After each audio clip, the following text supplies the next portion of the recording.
تحفظ دین کا کارواں رواں رواں رواں رواں رواں رواں رواں رواں رواں رواں تحفظ دین کا کارواں رواں رواں علماء کا ساتھ دو آؤ سب کے سب یہاں علماء کا ساتھ دو آؤ سب کے سب یہاں بسم اللہ الرحمن الرحیم نحمده ونصلي على رسوله الكريم اما بعد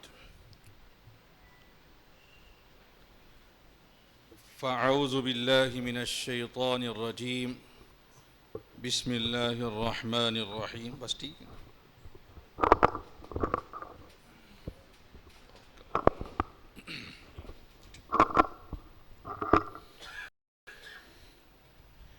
ان الذين قالوا ربنا الله ثم استقاموا تتنزل عليهم الملائكة ألا تخافوا ولا تحزنوا وأبشروا بالجنة التي كنتم توعدون صدق الله العظيم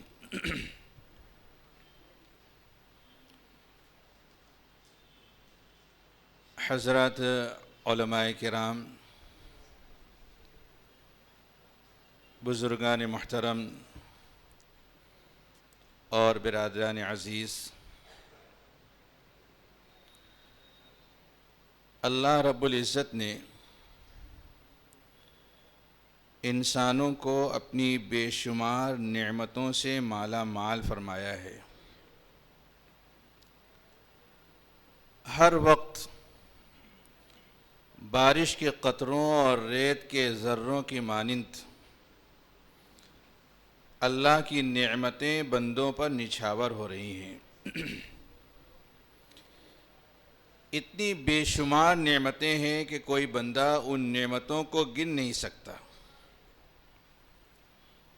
اللہ رب العزت نے قرآن کریم میں ارشاد فرمایا کہ وَإِن تَعُدُّوا نِعْمَةَ اللَّهِ لَا تُحْصُوهَا، اگر تم اللہ کی نعمتوں کو شمار کرنا چاہو گے، گننا چاہو گے، تو تمہارے اعداد و شمار ختم ہو جائیں گے، تمہاری گنتیاں ختم ہو جائیں گی، لیکن تم اللہ کی نعمتوں کو گن نہیں سکو گے۔ نعمتوں کو گننا ناممکن ہے، البتہ یہ ایک حقیقت ہے کہ ان نعمتوں میں سب سے زیادہ قیمتی نعمت اگر کوئی ہے تو وہ نعمت ایمان ہے۔ اس نعمت کے آگے دوسری تمام نعمتیں ہیچ ہیں، معمولی ہیں۔ بڑی سے بڑی قیمت کے عوض میں ایمان کی خرید و فروخت نہیں ہو سکتی، ایمان کا لین دین نہیں ہو سکتا، ایمان کا سودا نہیں ہو سکتا۔ ایمان اہل ایمان کے لیے سرمایہ حیات بھی ہے، سرمایہ نجات بھی ہے۔ جب ایمان دل کی گہرائیوں میں اتر جاتا ہے، راسخ اور مضبوط ہو جاتا ہے، تو پھر ایمان نکلتا نہیں ہے۔ آپ کو بات معلوم ہے، بخاری شریف میں ایک طویل روایت ہے، حضور پاک صلی اللہ علیہ وسلم نے صلح حدیبیہ کے بعد شاہان عالم کے نام تبلیغی خطوط روانہ فرمائے تھے۔ ایک خط آپ صلی اللہ علیہ وسلم نے روم کے بادشاہ ہرقل کو بھی لکھا تھا۔ حضور پاک صلی اللہ علیہ وسلم کا نامہ مبارک جب شاہ روم کو ملا تو اس نے کہا کہ دیکھو، ہمارے اس ملک میں عرب کا کوئی تجارتی قافلہ ہے کیا؟ ابو سفیان کی امارت میں جو اس وقت تک مسلمان نہیں ہوئے تھے، ایک تجارتی قافلہ ملک روم میں تھا۔ بادشاہ نے ان تمام کو اپنے دربار میں بلایا اور لوگوں سے پوچھا کہ یہ جو نبی ہیں محمد صلی اللہ علیہ وسلم، ان سے نسب کے اعتبار سے سب سے زیادہ قریبی تعلق کس کا ہے؟ ابو سفیان چونکہ رشتے میں حضور پاک صلی اللہ علیہ وسلم کے چچا تھے، اس لیے انہوں نے کہا کہ سب سے زیادہ قریبی تعلق میرا ہے۔ ابو سفیان نے ان کو اپنے سامنے بٹھایا اور ان کے تمام ساتھیوں کو ان کے پیچھے بٹھایا اور کہا کہ دیکھو میں ان سے چند سوالات کرنے والا ہوں، اگر یہ میرے سوالوں کا صحیح جواب دیں تو تم ان کی تصدیق کرنا، اگر یہ کذب بیانی سے کام لیں تو تم ان کی تکذیب کرنا، خاموش مت بیٹھے رہنا۔ بادشاہ نے بہت سارے سوالات کیے، لمبی روایت ہے، اور پھر ابو سفیان کا جو جواب تھا، ہر جواب پر بادشاہ نے اپنا تبصرہ بھی کیا۔ ان سوالوں میں سے ایک سوال یہ تھا کہ کیا کوئی شخص حلقہ بگوش اسلام ہونے کے بعد اس دین سے ناراض ہو کر کے اس سے نکل جاتا ہے، مرتد ہو جاتا ہے؟ تو ابو سفیان نے نفی میں جواب یہ کہا کہ نہیں، ایسا نہیں ہوتا ہے۔ اس پر بادشاہ نے تبصرہ کیا تھا کہ ذالک بشاشۃ الایمان حین تخالطہ القلوب، یہ ایمان کی بشاشت ہے، اس کی لذت، اس کی حلاوت اور اس کی چاشنی ہے، جب کسی دل کے اندر اتر جاتی ہے تو پھر اس میں سے نکلتی نہیں ہے۔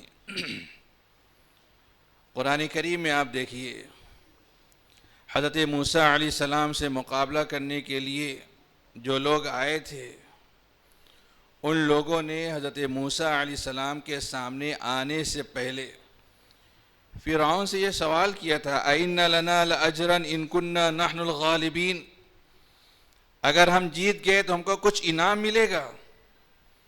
بادشاہ نے کہا کہ درہم و دینار کی شکل میں، روپیے پیسے کی شکل میں جو انعام ملنا ہے وہ تو ملے گا، بڑا انعام یہ ہوگا کہ میں تم کو اپنے مقربین میں شامل کر لوں گا، میرے دربار کے خاص لوگوں میں تمہارا شمار ہوگا۔ پھر مقابلہ کرنے کے لیے آئے، انہوں نے اپنی اپنی رسیوں اور لاٹھیوں کو زمین کے اوپر ڈالا۔ حضرت موسیٰ علیہ السلام کے تصور میں، خیال میں ایسا آیا کہ یہ رسیاں اور لاٹھیاں رینگ رہی ہیں، ورنہ حقیقت میں وہ رینگ نہیں رہی تھی۔ حضرت موسیٰ علیہ السلام نے اپنی عصا زمین پر ڈالی اور اس عصا نے جو اژدہے کی شکل اختیار کی تو فَإِذَا هِيَ تَلْقَفُ مَا يَأْفِكُونَ، اس عصا نے سانپ بن کر کے ان کے سارے ڈھونگ کو ختم کر دیا۔ جو فن سے واقف لوگ تھے وہ سمجھ گئے کہ جس چیز کو ہم پیش کرتے ہیں وہ سحر اور جادوگری ہے۔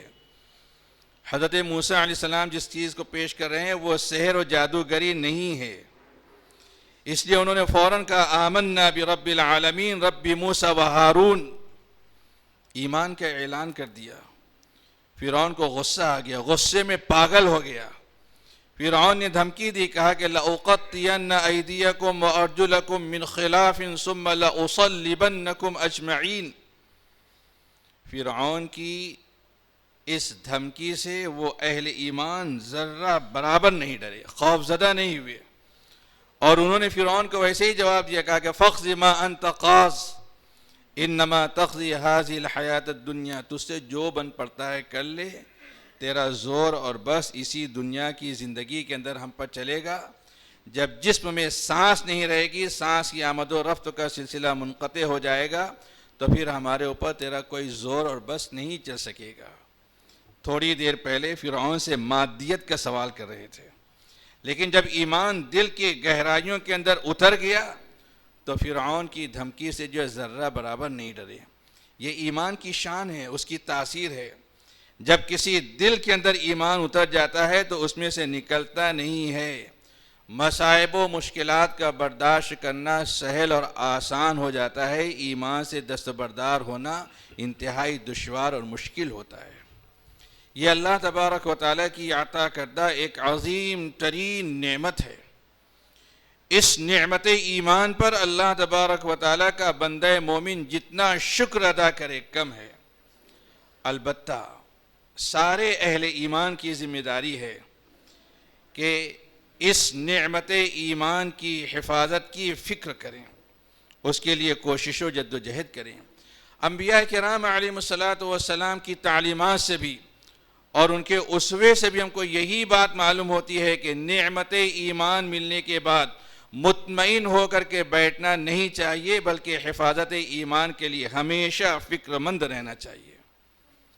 بڑے بڑے اولو العزم پیغمبروں نے نعمت ایمان کی حفاظت کی فکر کی۔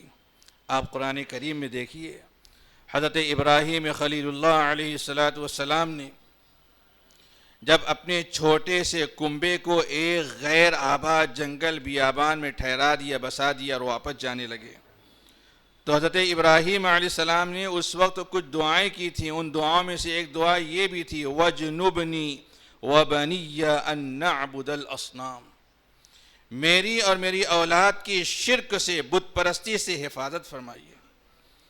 حضرت یوسف علیہ السلام کا تفصیلی تذکرہ قرآن کریم میں ہے. حضرت یوسف علیہ السلام نے دعا کی تو کیا دعا کی؟ فاطر السماوات والارض انت ولی فی الدنیا والآخرہ توفنی مسلما والحقنی بالصالحین. اللہ تبارک و تعالیٰ سے ایمان کی حفاظت کی دعا مانگ رہے ہیں. امام بخاری رحمۃ اللہ علیہ نے ہی امام حسن بصری رحمۃ اللہ علیہ کا ایک قول ذکر کیا ہے بخاری شریف میں کہ ایمان پر مطمئن منافق ہی ہو سکتا ہے، اور جو صاحب ایمان ہے وہ ایمان پر مطمئن نہیں ہو سکتا، بلکہ حفاظت ایمان کی فکر ہمیشہ اس کے اندر جو پیدا ہوتی ہے، اور حفاظت ایمان کی فکر پیدا ہونا یہ سچے پکے مومن ہونے کی علامت و نشانی ہے. اور تو اور سید الانبیاء امام المتقین جناب محمد الرسول اللہ صلی اللہ علیہ وسلم کا حال دیکھیے. حضور پاک صلی اللہ علیہ وسلم بھی نعمت ایمان کی حفاظت کے لیے فکر مند ہیں، دعائیں کر رہے ہیں. حضرت شہر ابن حوشب کہتے ہیں کہ میں نے ام المؤمنین حضرت ام سلمہ رضی اللہ عنہ سے پوچھا کہ حضور پاک صلی اللہ علیہ وسلم جب آپ کے یہاں آپ کی باری کے دن ہوتے تھے تو کون سی دعا زیادہ کرتے تھے؟ حضرت ام سلمہ رضی اللہ عنہ نے کہا کہ حضور پاک صلی اللہ علیہ وسلم جب میرے یہاں میری باری کے دن ہوتے تھے تو زیادہ یہ دعا کرتے تھے یا مقلب القلوب ثبت قلبی علی دینک، یعنی اے دلوں کو الٹ پلٹ کرنے والے میرے دل کو دین و ایمان پر مضبوطی کے ساتھ جما دیجیے. یہ کون دعا مانگ رہے ہیں؟ یہ وہ ذات گرامی کی زبان مبارک سے نکلی ہوئی دعا ہے جو جنت میں سب سے پہلے جائیں گے. آپ صلی اللہ علیہ وسلم ارشاد فرماتے ہیں کہ جنت کا دروازہ سب سے پہلے میں کھٹکھٹاؤں گا. حضور پاک صلی اللہ علیہ وسلم پہلے جنت میں جائیں گے تو دوسرے لوگوں کو جنت میں جانے کا موقع ملے گا. یہ وہ ذات ہے جن کے اگلے پچھلے گناہوں کی معافی کا اللہ تبارک و تعالیٰ نے اعلان کر دیا. وہ دعا کریں یا مقلب القلوب ثبت قلبی علی دینک. حضور پاک صلی اللہ علیہ وسلم نے یہ دعا مانگ کر در حقیقت امت کو تعلیم دی ہے، سبق دی ہے کہ تم کو ہمیشہ اپنے ایمان کی فکر کرتے ہوئے اللہ تبارک و تعالیٰ سے حفاظت ایمان کی دعا کرتے رہنا چاہیے. حضرت ام سلمہ رضی اللہ عنہ فرماتی ہیں میں نے کہا کہ اللہ کے رسول صلی اللہ علیہ وسلم کیا بات ہے کہ آپ یہ دعا بہت کثرت سے مانگتے ہیں؟ تو حضور پاک صلی اللہ علیہ وسلم نے ارشاد فرمایا کہ اے ام سلمہ کیا تم کو یہ بات معلوم نہیں کہ بندوں کے دل اللہ تعالیٰ کی دو انگلیوں کے درمیان ہے، اللہ تبارک و تعالیٰ اس کو الٹتے پلٹتے رہتے ہیں، جس کے دل کو چاہتے ہیں ہدایت پر جما دیتے ہیں، جس کے دل کو چاہتے ہیں ہدایت سے ہٹا دیتے ہیں.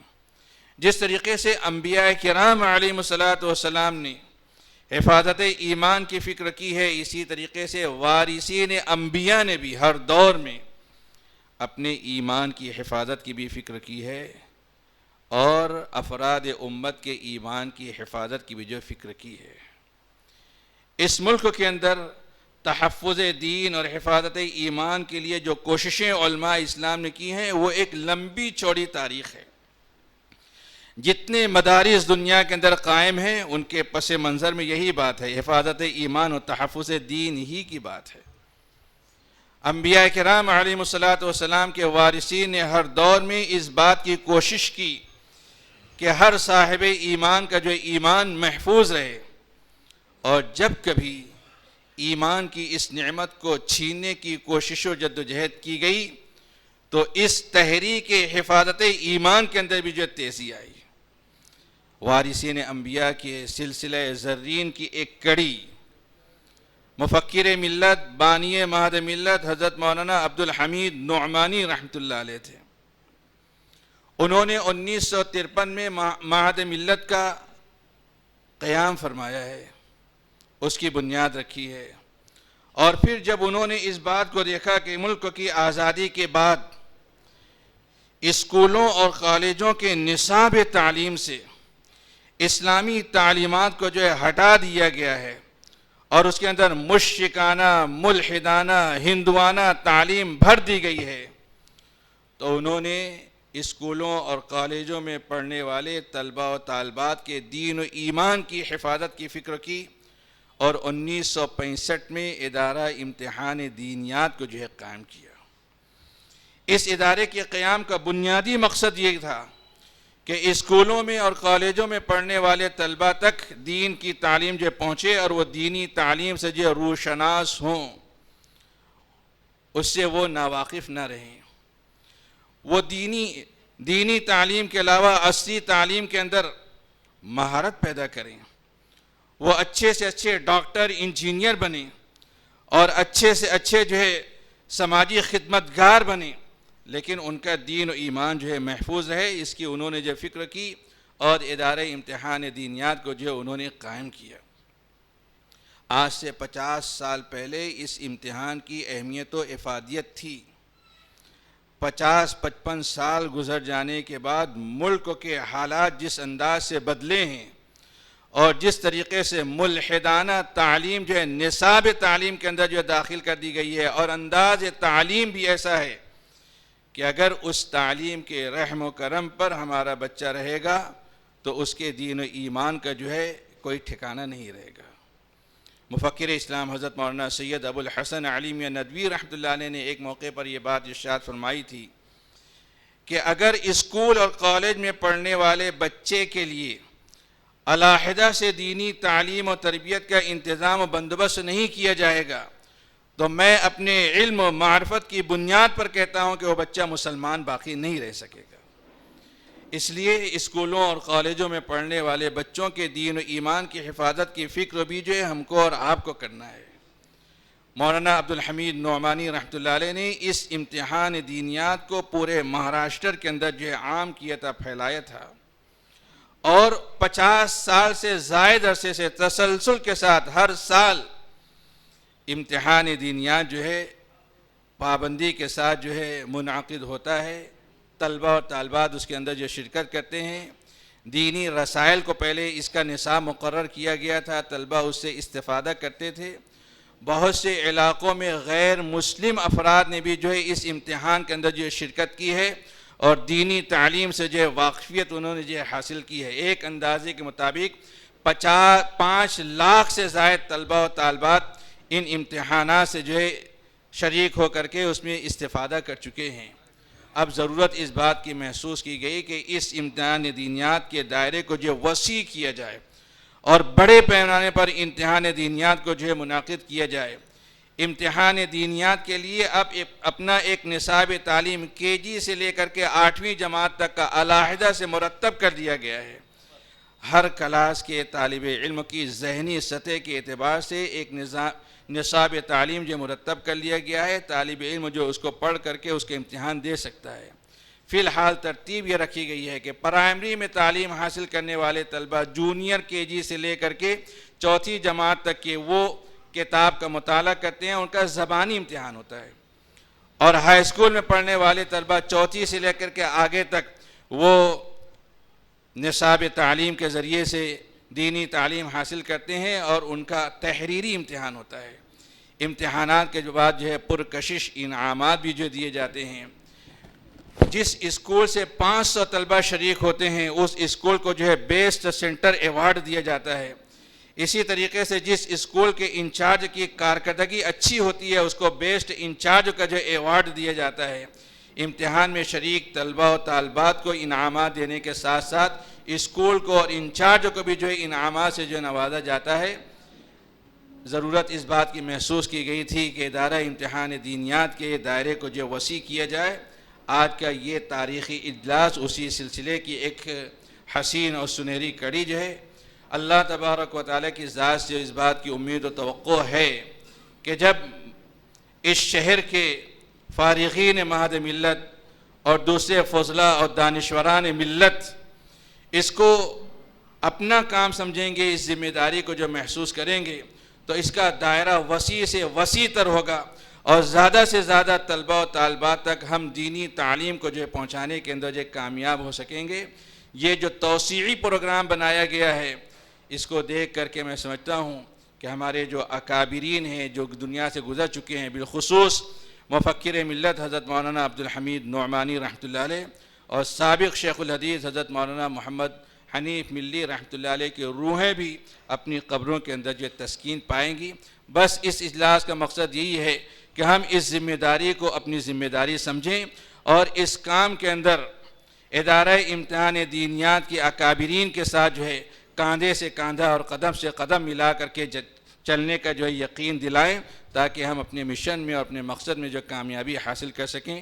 اللہ عز و جل اس اجلاس کو کامیابی سے ہم کنار فرمائے۔ وآخر دعوانا الحمدللہ رب العالمین۔